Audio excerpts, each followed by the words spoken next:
Bouchard was not good yesterday by any means. He had a difficult game. Obviously, the power play was brutal, and he played a role in that. Got taken off the power play to start the third period. But I thought the reaction today was a little unfair for how well he's actually been playing. A lot of people, pitchforks ready. A lot of people obviously talking about him not being able to get some shots through. And last night he had 14 shot attempts. 7 of them weren't blocked or whatever it is. So I think it's a bit unfair. He's going to have a bad game every now and then. It is what it is. But I think since Christmas, he's actually been really solid for the Oilers. Obviously, had the game-winning goal against Colorado.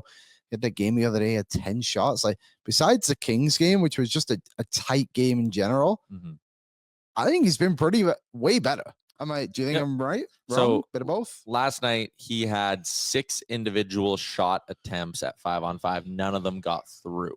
How many, sir? 6. Yeah. So he went over 6. He's got to be better in that regard. Totally. But here's the numbers I found about Bouchard since the calendar flipped to 2025. 10 games in that stretch for the Edmonton Oilers. Okay. He's been at least 17 5v5 minutes in every single one of those 10 games. 17 plus. So he plays a ton at 5v5 for the Oilers. How many times in those 10 games do you think he's been on the ice for more than one 5-on-5 goal against in a game?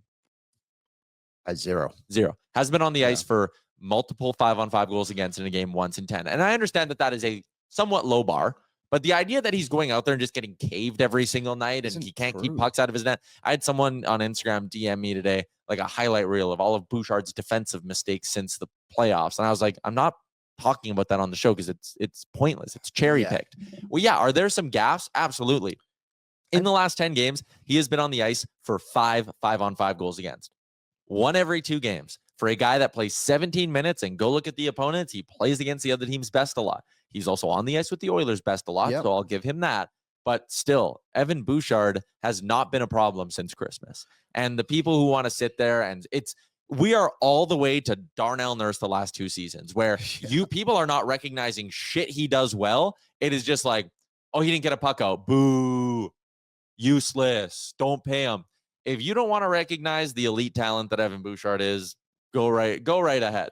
I think the one thing that obviously plagues Bouchard more than other players is where his mistakes come from.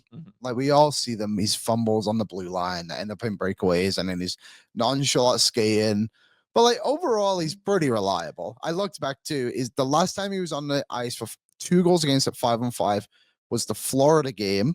Before that was the Utah game. Like, the start of the season, it kind of looks like from that Utah game up, it was bad. He was on the ice for a lot of 2-goal games at 5-on-5. But since then, he has had 1. And that Utah game was November 29th.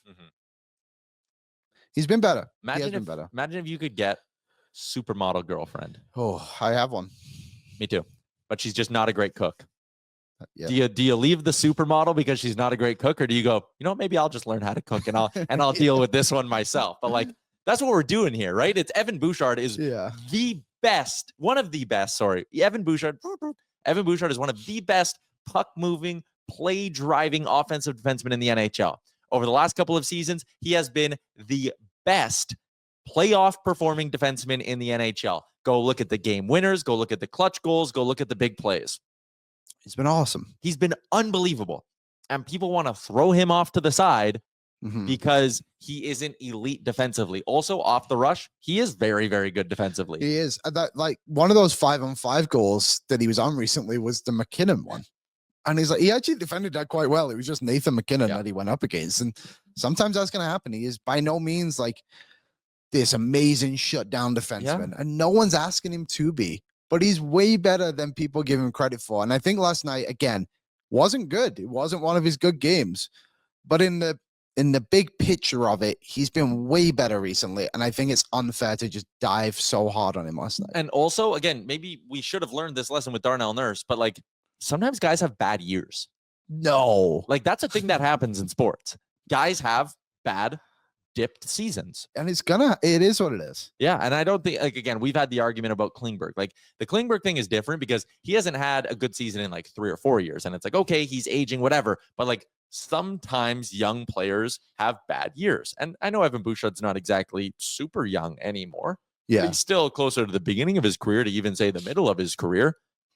I don't know. I just think the hatred, people have totally lost the plot with this. And McIntyre, elite players don't have bad seasons. No, that's not true. That's really not true, like at all.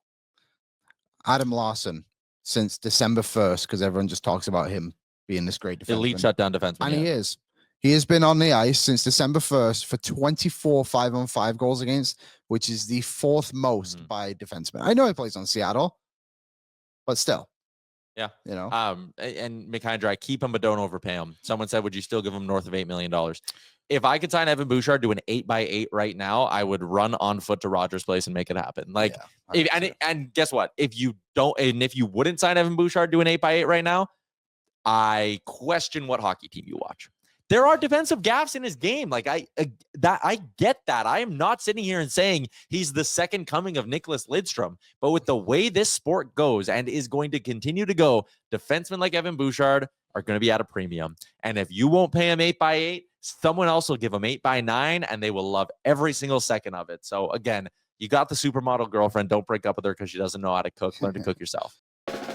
What's up, Nation citizens? If you like that video, then you need to be subscribed to the Oilers Nation YouTube. Podcasts, live shows, exclusive interviews, and analysis. Everything you need from your favorite voices at Oilers Nation. And you don't want to miss any of it, so hammer that subscribe button.